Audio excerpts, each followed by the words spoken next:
తాకట్లో ఉన్న మీ బంగారాన్ని విడిపించి ఆ రోజు ఆన్లైన్ రేటుకి కొంటాం. Sharma gold company.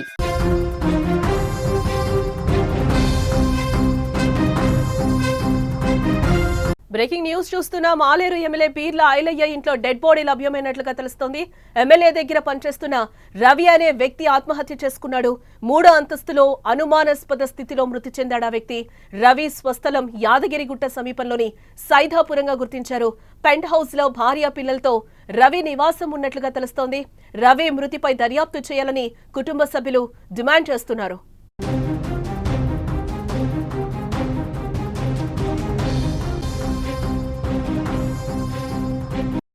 Congress party Aleru MLA Beerla Ailayya ఇంట్లో మృతదేహం కలకలం రేపుతోంది. ఎమ్మెల్యే ఇంట్లో పనిచేస్తున్న రవి అనే వ్యక్తి ఆత్మహత్య చేసుకున్నాడు. ఎమ్మెల్యే దగ్గర పనిచేస్తున్న రవి పెంట్ హౌస్ లో భార్య 2 పిల్లలతో కలిసి నివాసం ఉంటున్నాడు. ఈ నేపథ్యంలో 3వ అంతస్తులో అనుమానాస్పద స్థితిలో మృతి చెంది ఉండటం ఇప్పుడు చర్చనీయాంశంగా మారింది. మృతుడు 2 రోజుల క్రితం తన సొంత గ్రామమైన సైదాపురానికి వెళ్లి శుక్రవారం యాదగిరిగుట్టకు తిరిగొచ్చాడని, ఆ తర్వాత ఉరివేసుకుని అనుమానాస్పద స్థితిలో మరణించినట్లుగా కుటుంబ సభ్యులు అంటున్నారు. కాగా రవి ఆత్మహత్య చేసుకునేంత పిరికివాడేం కాదని, ఒకవేళ అలాంటి అఘాయిత్యమే చేసుకుంటే తన సొంత గ్రామంలోనే చేసుకునేవాడని సైదాపురం గ్రామస్తులు అంటున్నారు. ఇటీవల ఎమ్మెల్యే సన్నిహితుడికి రవికి మధ్య వాగ్వాదం జరిగిందని స్థానిక వర్గాల ద్వారా తెలుస్తోంది. ఏ వ్యవహారమే రవి మృతికి దారి తీసుంటుందని కూడా బంధువులు అనుమానం అయితే వ్యక్తం చేస్తున్నారు. ఇక ఇదే అంశానికి సంబంధించిన మరింత సమాచారం మా ప్రతినిధి శరత్ అందిస్తారు. శరత్, ఆలేరు ఎమ్మెల్యే ప్రభుత్వ విప్ బీర్ల ఐలయ్య ఇంట్లో ఓ వ్యక్తి ఆత్మహత్య చేసుకున్నట్లుగా తెలుస్తోంది. దీనికి సంబంధించిన పూర్తి డీటెయిల్స్. Thank you Janaki. ప్రభుత్వ విప్ బీర్ల ఐలయ్య వ్యక్తిగత పనులు చేసే గంధమల్ల రవి ఆత్మహత్య చేసుకోవడం జరిగింది. నిజంగా ఈ ఆత్మహత్య అయితే కొంచెం కలకల రేపిందని చెప్పవచ్చు. ఎందుకంటే ప్రభుత్వ విప్ దగ్గర, ఎందుకంటే సైదాపురం గ్రామానికి చెందినటువంటి గంధమల్ల రవి, నవిత ఇద్దరు కూడా దంపతులు. వీరికి 2 కూతుర్లు. మరి ఆర్థిక ఇబ్బందులు, అదేవిధంగా మద్యానికి బానిస అయినటువంటి రవి ఈ ఆత్మహత్య చేసుకున్నారని చెప్పినటువంటి సందర్భం. అదేవిధంగా కొన్ని వ్యక్తిగత కారణాల చేత ఈ ఘటన జరిగిందని చెప్పి, ఏది ఏమైనప్పటికీ రవి మాత్రం ఆత్మహత్య చేసుకున్నంత పిరికివాడు కాదని చెప్పి గ్రామస్తులు కొంతమంది చెప్తుంటే, రవి మాత్రం నిన్న మొన్నటి వరకు కూడా మద్యానికి బానిసయ్యారు. మొత్తం మద్యంలో తూలుతున్నారు. ఎందుకంటే రవికి ఆర్థిక ఇబ్బందులు ఉన్నాయి. అతను హౌసింగ్ ఈఎంఐ కట్టలేక లోన్లు కూడా ఉన్నటువంటి పరిస్థితి. దానికోసం సైదాపూర్ గ్రామానికి బ్యాంకు వారు వచ్చారు, నోటీసులు ఇచ్చారని చెప్తున్నారు.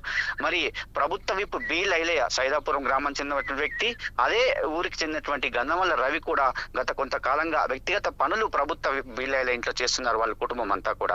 అయితే ఏది ఏమైనప్పటికీ మరి ఆర్థిక ఇబ్బందులా లేదంటే ఇంకేమన్నా కారణాలు అయితే తెలియాల్సి ఉంది. ఎందుకంటే వారి కుటుంబ వివరణ కోరినప్పటికీ కుటుంబంలో ఏం చెప్తారంటే, ప్రభుత్వ బీర్ల ఐలయ్య గారు, మేము మా కొడుకుగా ఆ ఊర్లోనే ఉట్టినే తిరుగుతుంటే మేము పని నిమిత్తము అడిగితే ఎంబడే మమ్మల్ని పనిలోకి తీసుకున్నారని చెప్పి ఆ కుటుంబీకులు కూడా చెప్పినటువంటి పరిస్థితి.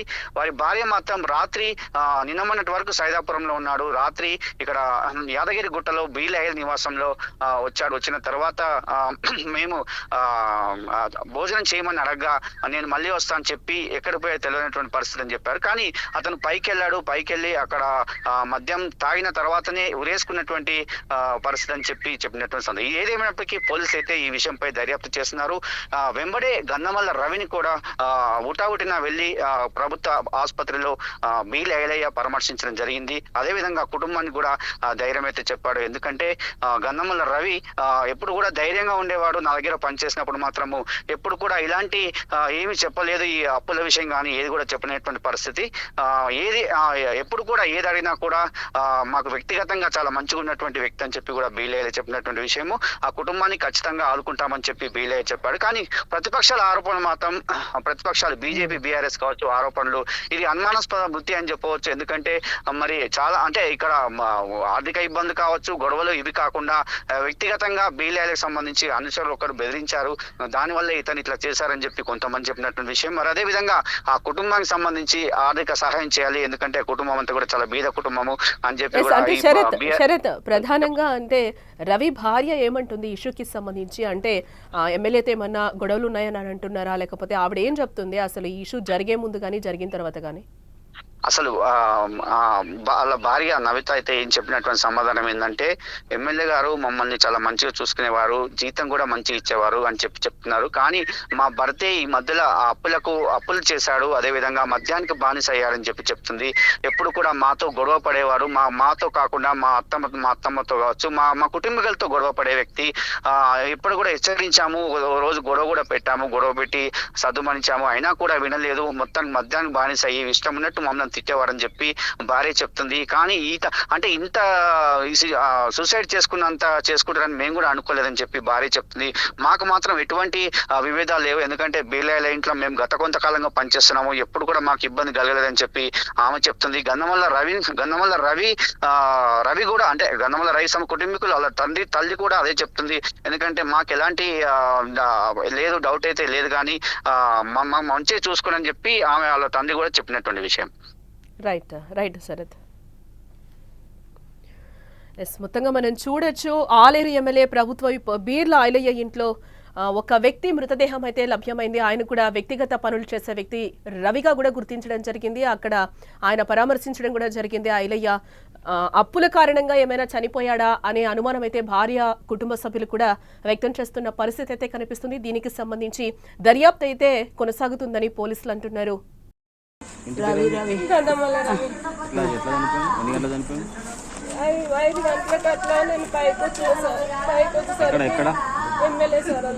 ఎమ్మెల్యే సార్ పేరు ఏంటి? ఆ సార్ ఇంట్లోనే పనిచేస్తారు. కొంచెం టెన్షన్ లేక ఇల్లు లోన్లు కట్టలే, వాళ్ళు ఒకటే ఫోన్ చేసి స్టిక్కర్ అతుకు పెట్టారు. ఎక్కడ అతుకు పెట్టారు?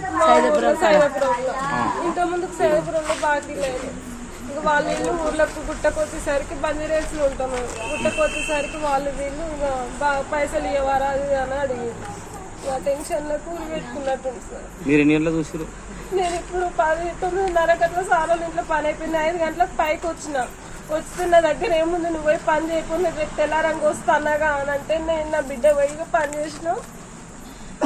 పైకి వచ్చేసరికి లేడు. ఫోన్ చేస్తే లేపుతలేడు. మా అత్తమ్మ చేసి ఇంటికి వచ్చి అప్పుడే వచ్చిండే అన్నది. నన్ను చూద్దాం పని పైకి పోయే వరకు ఊరి పెట్టుకున్నాడు. షాల్వా లోకల్ ఎమ్మెల్యే గారి ఇంటి దగ్గర కాల్ రాక మేము వెళ్ళిపోయినాము. అక్కడైతే అక్కడ ఒక వ్యక్తి చనిపోయిన అతని వివరాలు తెలుసుకున్నాక అతని పేరు రవి అని తెలిసింది. అతను నేటివ్ వచ్చేసి సైదాపురం గ్రామంలో అతనికి ప్రీవియస్గా చాలా అప్పులు ఉన్నాయని తెలిసింది. అయితే భార్య పిల్లలు అక్కడ ఊళ్ళో టిఫిన్ సెట్ నడుపుకునేవారు. వాళ్ళకి 2 కూతురు ఉంటే 17 years 15 years 2 కూతురు కూడా కలరు. అయితే ఒక 2 years నుంచి మాత్రం అక్కడ అప్పులైనా చెప్పేసి సార్ వాళ్ళ ఇంట్లో ఎమ్మెల్యే గారి ఇంట్లో ఉండేసి అక్కడ మండపం చేసుకుంటూ జీవిస్తున్నారు. అయితే అక్కడ ఊళ్ళో ఉన్నప్పుడు అతను 3 సంవత్సరాల క్రితం అప్పుగా డబ్బులు తీసుకొని ప్రైవేట్ బ్యాంక్ నుంచి ఇల్లు కన్స్ట్రక్షన్ చేసుకున్నారు సార్. అయితే ఎవ్రీ మంత్ దానికి కిస్తీ కట్టాల్సి వస్తుంది. అయితే గత 3 నెలల నుంచి డబ్బులు కట్టేటని చెప్పేసి బ్యాంక్ వాళ్ళు ఒత్తిడి చేస్తున్నారు. దానిలో భాగంగా అతను ఆల్కహాల్ అడిక్ట్ అయింది. ఇమ్మీడియట్గా వాళ్ళ సమక్షంలోనే డెడ్ బాడీని హాస్పిటల్ భువనగిరి ఏరియా హాస్పిటల్ పంపించడం జరిగింది. తర్వాత వాళ్ళ భార్య మనకు దరఖాస్తు ఇవ్వడం జరిగింది. కేసు దర్యాప్తు జరుగుతుంది.